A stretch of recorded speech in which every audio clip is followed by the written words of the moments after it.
Šodien par padeli. Čau visiem. Bija uzspēlēt padeli, baigi forši, pirmo reizi.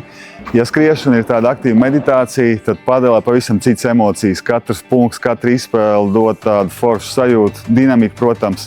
Es, protams, biju ar zāles apaviem.